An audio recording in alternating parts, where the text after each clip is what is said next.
नमस्कार दोस्तों, M study channel में आपका स्वागत है। हिस्ट्री के कुछ प्रश्न लेके चल रहे हैं, तो चलिए शुरू करते हैं, जो कि बुद्ध डायनेस्टी से हैं। ठीक है, पहला प्रश्न है, बुद्ध किस वंश से संबंधित थे? तो उत्तर रहेगा शाक्य। अगला प्रश्न लेते हैं, प्रथम बौद्ध परिषद कहाँ आयोजित की गई? तो ये की गई थी राजगृह।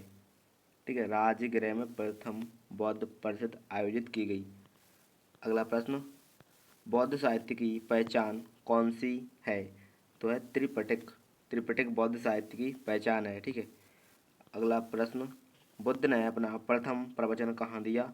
उत्तर हो जाएगा सारनाथ। बुद्ध ने अपना प्रथम प्रवचन सारनाथ में दिया। अगला प्रश्न देखते हैं, यूनानियों को भारत से बाहर निकालने वाला शासक कौन था? तो हो जाएगा चंद्रगुप्त मौर्य। चंद्रगुप्त मौर्य ने यूनानियों को भारत से बाहर निकाला था। ठीक है, अगला प्रश्न, प्रारंभिक बौद्ध ग्रंथों की रचना किस भाषा में की गई थी? उत्तर हो जाएगा पाली भाषा, जो कि ग्रामीण भाषा थी। ठीक है, अगला प्रश्न, बुद्ध को प्रबोध यानी कि ज्ञान कहाँ प्राप्त हुआ? तो वो प्राप्त हुआ बोध गया में। बोध गया में बुद्ध को ज्ञान प्राप्त हुआ।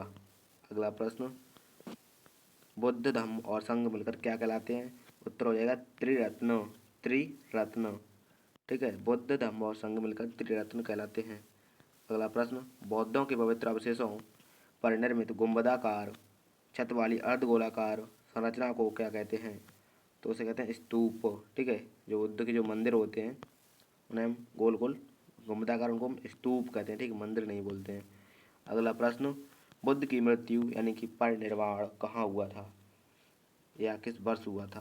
तो ये हुआ था 483 ईसा पूर्व। ठीक है, अगला प्रश्न, भारत में जैन धर्म के संस्थापक कौन हैं? तो रहेगा महावीर स्वामी। महावीर स्वामी। ठीक है, जैन धर्म के संस्थापक। अगला प्रश्न लेते हैं, वर्धमान महावीर को परिनिर्वाण कहाँ प्राप्त हुआ? तो पावापुरी बिहार। ठीक है, वर्धमान महावीर को परिनिर्वाण यानी कि मृत्यु कब हुई? तो पावापुरी बिहार में हुई। अगला प्रश्न, साहित्य को क्या कहते थे? जो जैन साहित्य होता था उसे क्या कहते थे? तो जैन साहित्य को आगम कहते थे। ठीक है, आगम कहते थे जैन साहित्य को। अगला प्रश्न, दक्षिण भारत में प्रसिद्ध जैन केंद्र कहाँ स्थित है? तो उत्तर हो जाएगा, सॉरी इसमें इसका उत्तर प्रिंट नहीं हो पाया है, तो हो जाएगा श्रवणबेलगोला यानी कि कर्नाटक में है। ठीक है, श्रवणबेलगोला। ठीक है, दक्षिण भारत में प्रसिद्ध जैन केंद्र श्रवणबेलगोला।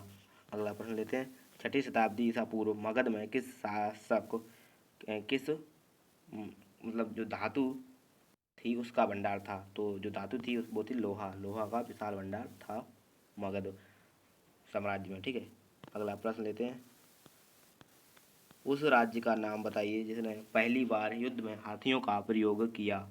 तो उत्तर होगा मगध। ठीक है, मगध ने पहली बार हाथियों का प्रयोग किया युद्ध में। अगला प्रश्न, हेरोडोटस को किसका जनक माना जाता है? उत्तर हो जाएगा इतिहास। ठीक है, हेरोडोटस को इतिहास का जनक माना जाता है। ठीक है, इतिहास का जनक हेरोडोटस। अगला प्रश्न, अलेक्जेंडर पोरस यानी कि सिकंदर और पोरस की लड़ाई कहाँ हुई थी? तो ये हुई थी हाइडे स्पीज। ठीक है, हाइडे स्पीज में सिकंदर और इसकी पोरस की लड़ाई हुई थी। ठीक है, अगला प्रश्न, महाभाष्य का लेखक कौन है? तो महाभाष्य के लेखक पतंजलि। ठीक है, महाभाष्य के लेखक पतंजलि हैं। अगला प्रश्न, प्राचीन काल में स्रोत सामग्री लिखने के लिए किस भाषा को प्रयोग किया जाता था? उत्तर होगा संस्कृत। ठीक है, संस्कृत को प्रयोग किया जाता था। तो वीडियो पूरा देखने के लिए आपका धन्यवाद। मिलते हैं अगली वीडियो में, तब तक के लिए नमस्कार।